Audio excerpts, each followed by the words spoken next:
అందరికీ స్వాగతం. ఈరోజు మనం మన శరీరంలో దాగి ఉన్న ఒక చిన్న బఠానీ గింజంత అవయవం గురించి లోతుగా తెలుసుకోబోతున్నాం. పరిమాణంలో చిన్నదే అయినా మన మొత్తం శరీరాన్ని శాసించే ఒక శక్తివంతమైన కమాండ్ సెంటర్ అది. అదే పిట్యూటరీ గ్రంథి. అవును. ఈరోజు మన చర్చకు ఆధారం ఫిజియాలజిస్ట్ మరియు న్యూరోసర్జన్ అయిన డాక్టర్ గాంధీ బి లంక గారి రచనలు.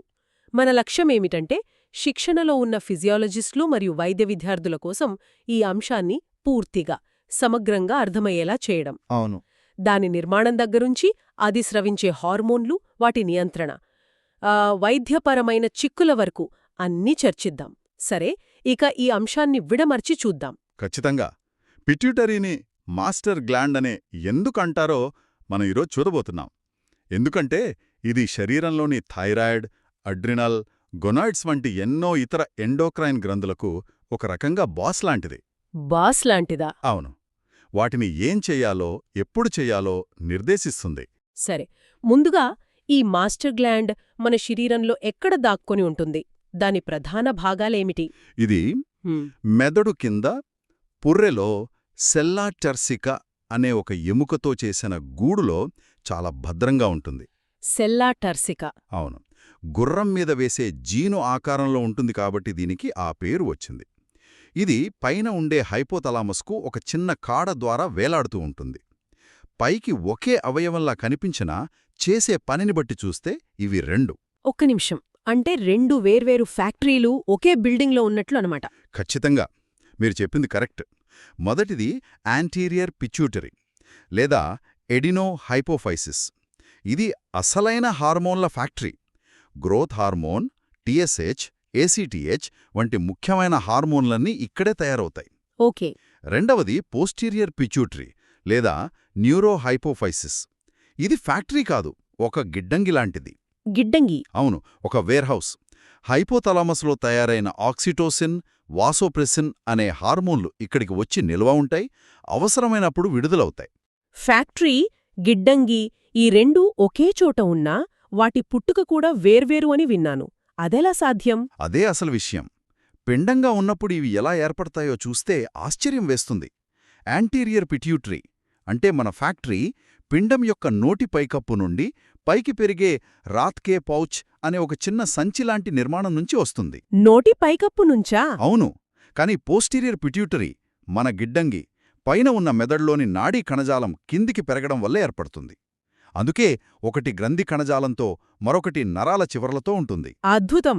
అందుకే వాటి పనితీరులో అంత తేడా. మరి వీటికి రక్త సరఫరా ఎలా జరుగుతోంది? ఫ్యాక్టరీకి ముడిసరుకు, గిడ్డంగికి ఆదేశాలు అందాలి కదా? సరిగ్గా చెప్పారు. ఇక్కడే మరో అద్భుతమైన వ్యవస్థ ఉంది. పోస్టీరియర్ లోబ్కు మామూలు ధమనుల ద్వారా రక్తం అందుతుంది. కానీ యాంటీరియర్ లోబ్కు దానికొక స్పెషల్ డెలివరీ సిస్టమ్ ఉంది. Special delivery? అవును. హైపోథాలమో హైపోఫిజియల్ పోర్టల్ సిస్టమ్ అంటారు. దీన్ని హైపోథాలమస్ నుండి యాంటీరియర్ పిట్యూటరీకి నడిచే ఒక ప్రైవేట్ ఎక్స్ప్రెస్ సబ్వే లైన్లా ఊహించుకోవచ్చు. వావ్! హైపోథాలమస్ నుండి వచ్చే ఆదేశాలు, అంటే రిలీజింగ్ హార్మోన్లు, సాధారణ రక్త ప్రవాహంలో కలవకుండా నేరుగా యాంటీరియర్ పిట్యూటరీకి చేరతాయి. దీనివల్ల ఆదేశాలు చాలా శక్తివంతంగా పనిచేస్తాయి. సరే, ఇప్పుడు ఆ ఫ్యాక్టరీ లోపలికి వెళ్దాం. అంటే యాంటీరియర్ పిట్యూటరీలో ఏ ఏ రకాల ప్రొడక్షన్ లైన్లున్నాయి? యాంటీరియర్ పిట్యూటరీలో 5 వేరువేరు ప్రొడక్షన్ లైన్లున్నాయి. ఒక్కో లైన్ ఒక్కో ప్రత్యేకమైన ఉత్పత్తిని తయారు చేస్తుంది. అవి: 1 సోమటోట్రోప్లు. సోమటోట్రోప్లు ఇవి గ్రోత్ హార్మోన్ జీహెచ్ ను తయారు చేస్తాయి. మన పెరుగుదలకు ఇదే కీలకం.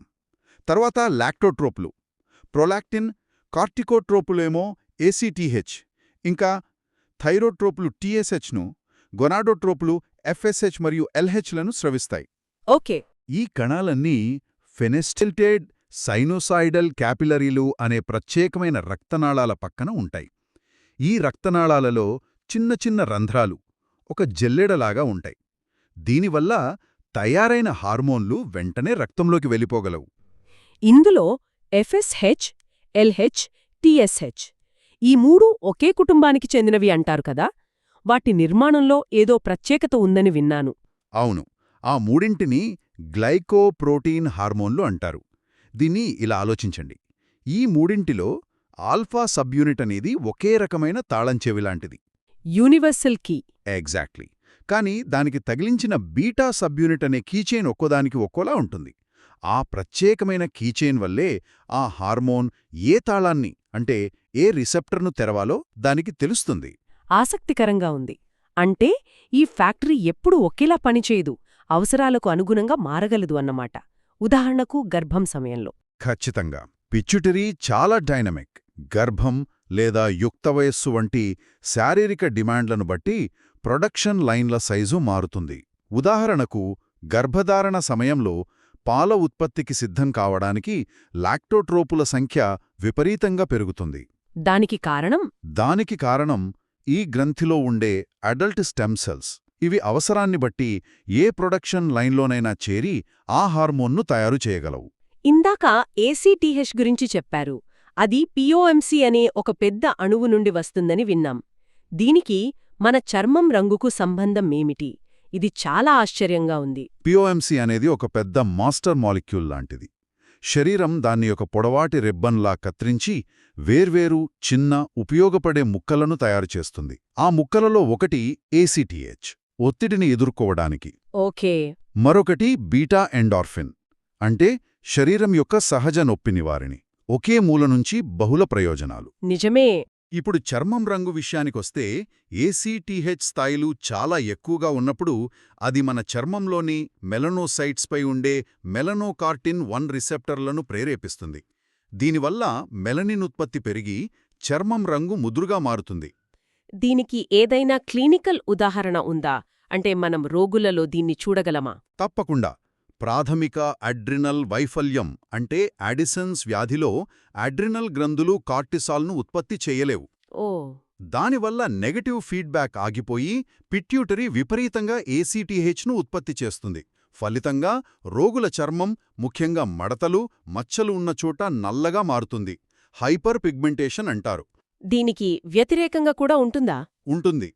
హైపోపిట్యూటరిజంలో ఏసీటీహెచ్ తక్కువగా ఉండటం వల్ల చర్మం పాలిపోయినట్లు అంటే ప్యాలర్ కనిపిస్తుంది. అంటే ఏసీటీహెచ్ మన ఒత్తిడి ప్రతిస్పందనను నియంత్రిస్తుంది. సరే, మరి మన పెరుగుదలను, జీవక్రియను నియంత్రించే మరో ముఖ్యమైన హార్మోన్, గ్రోత్ హార్మోన్ కథ ఏమిటి? దాని నియంత్రణ ఇంతకంటే సంక్లిష్టంగా ఉంటుందా? గ్రోత్ హార్మోన్ నియంత్రణ ఒక అద్భుతమైన వ్యవస్థ. దీని స్రావం నిరంతరంగా ఉండదు, పల్సటైల్గా అంటే విడతలుగా విడుదలవుతుంది. పల్సటైల్గా? అవును. రక్తంలో ఇది జీహెచ్ బైండింగ్ ప్రోటీన్కు బంధించబడి ఉంటుంది. ఈ ప్రోటీన్ మరేదో కాదు, జీహెచ్ రిసెప్టార్ యొక్క బయటి భాగమే.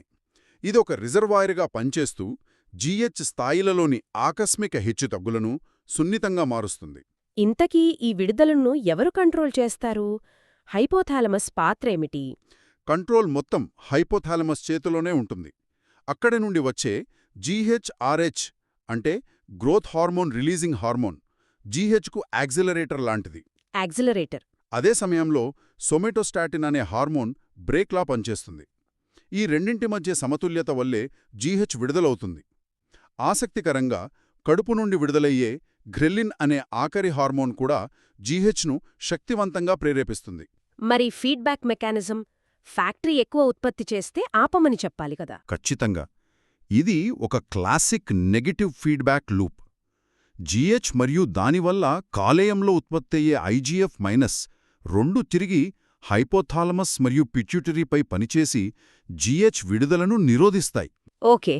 జీహెచ్ స్రావం యుక్త వయస్సులో అత్యధికంగా ఉండి వృద్ధాప్యంలో బాగా తగ్గిపోతుంది. ముఖ్యంగా రాత్రిపూట గాఢ నిద్రలో దీని స్రావం గరిష్ట స్థాయికి చేరుకుంటుంది. అందుకే పిల్లలకు మంచి నిద్ర చాలా అవసరమంటారు. జీహెచ్ విడుదలను పెంచే, తగ్గించే కొన్ని సాధారణ పరిస్థితులేమిటి?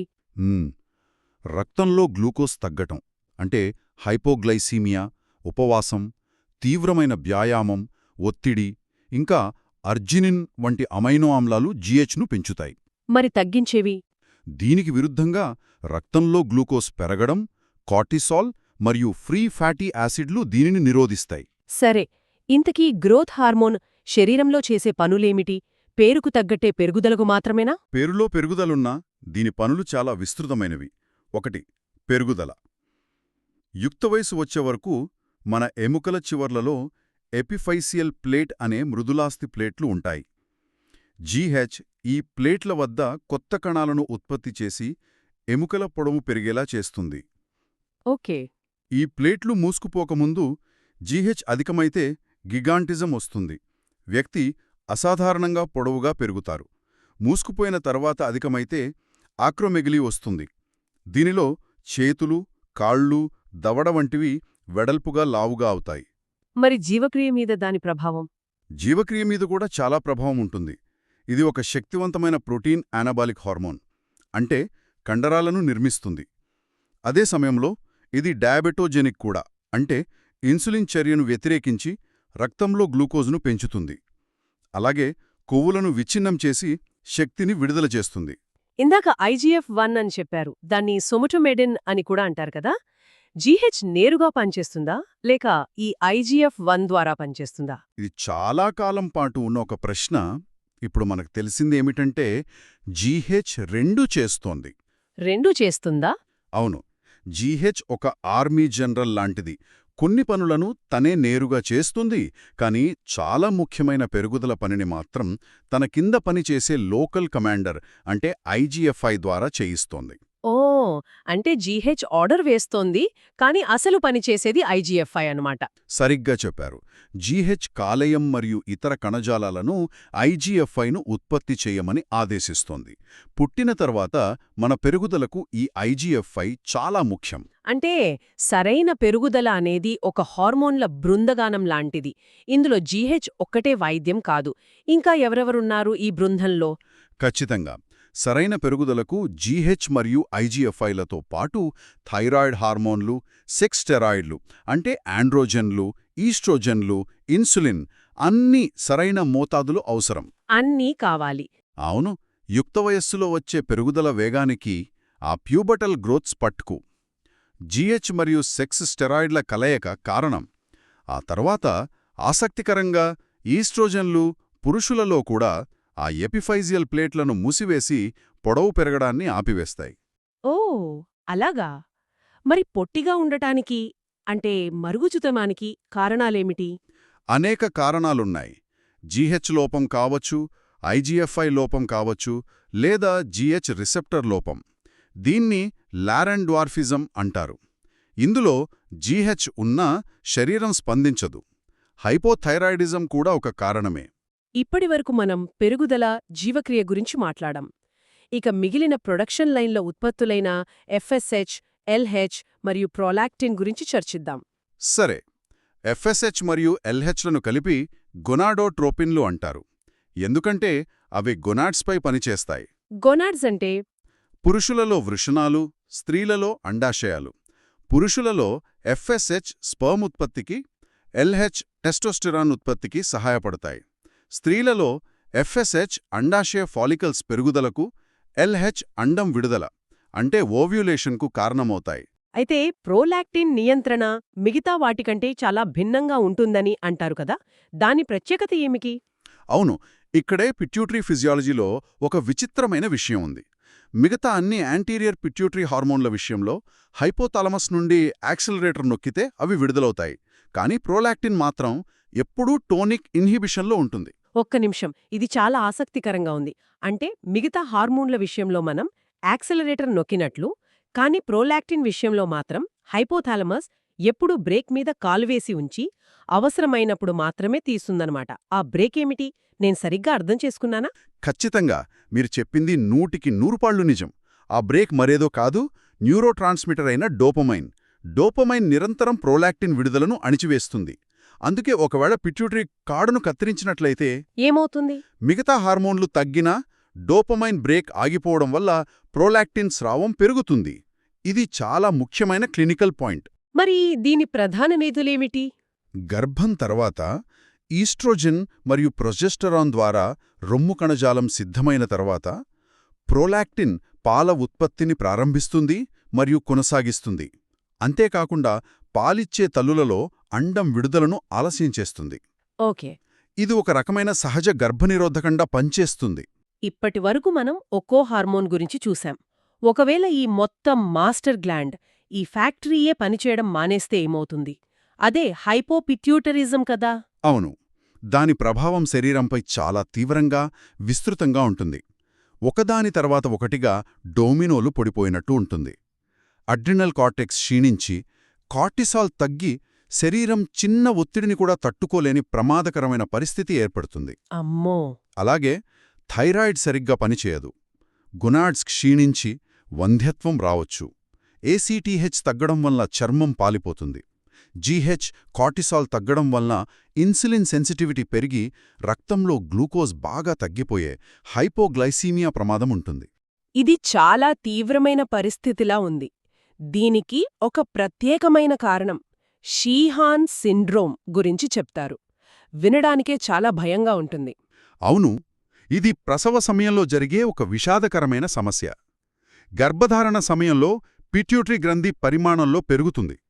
ప్రసవం సమయంలో అధిక రక్తస్రావం జరిగి రక్తపోటు పడిపోతే ఈ పెరిగిన పిట్యూటరీ గ్రంథికి రక్త సరఫరా తీవ్రంగా తగ్గి అది నెక్రోసిస్కు గురవుతుంది. అంటే కణజాలం మరణిస్తుందన్నమాట. అవును, దీనినే షీహాన్ సిండ్రోమ్ అంటారు. అంటే ప్రసవ సమయంలో జరిగే ఒక సమస్య వల్ల శరీరంలోని మొత్తం హార్మోన్ల వ్యవస్థ కుప్పకూలిపోతుంది. ఇంతకీ వీటన్నిటి అర్థమేమిటి? ఈరోజు మనం పిట్యూటరీ గ్రంథి ఒక 2 భాగాల మాస్టర్ కంట్రోలరమి, అది ఒక ఫ్యాక్టరీ మరియు గిడ్డంగిగా ఎలా పనిచేస్తుందో చూశాం. దాని హార్మోన్ల నియంత్రణ, ముఖ్యంగా జీహెచ్ యొక్క యాక్సిలరేటర్ బ్రేక్ సిస్టమ్, ప్రోలాక్టిన్ యొక్క ప్రత్యేకమైన బ్రేక్ ఓన్లీ సిస్టమ్ ఎంత సంక్లిష్టంగా ఉంటుందో తెలుసుకున్నాం. ఇది ఒక ముఖ్యమైన ప్రశ్నను లేవనెత్తుతుంది. మనం చర్చించుకున్న ఈ క్లిష్టమైన ఫీడ్బ్యాక్ లూపులను, ముఖ్యంగా జీహెచ్ మరియు ఐజీఎఫ్ఐ మధ్య ఉన్న సున్నితమైన సమతుల్యతను మన ఆధునిక జీవనశైలిలోని అంశాలు ఎలా ప్రభావితం చేయగలవు? అంటే ఉదాహరణకు క్రమం లేని నిద్ర లేదా అధికంగా ప్రాసెస్ చేసిన ఆహారాలు వంటివి దీర్ఘకాలంలో వీటిపై ఎలాంటి ప్రభావం చూపుతాయి? ఒక స్పష్టమైన వ్యాధి లేనప్పటికీ ఈ హార్మోన్ల సమతుల్యతను ఇవి నెమ్మదిగా మనకు తెలియకుండానే దెబ్బతీయగలవా? ఆలోచించాల్సిన విషయమే. ఈ లోతైన విశ్లేషణలో పాల్గొన్నందుకు ధన్యవాదాలు.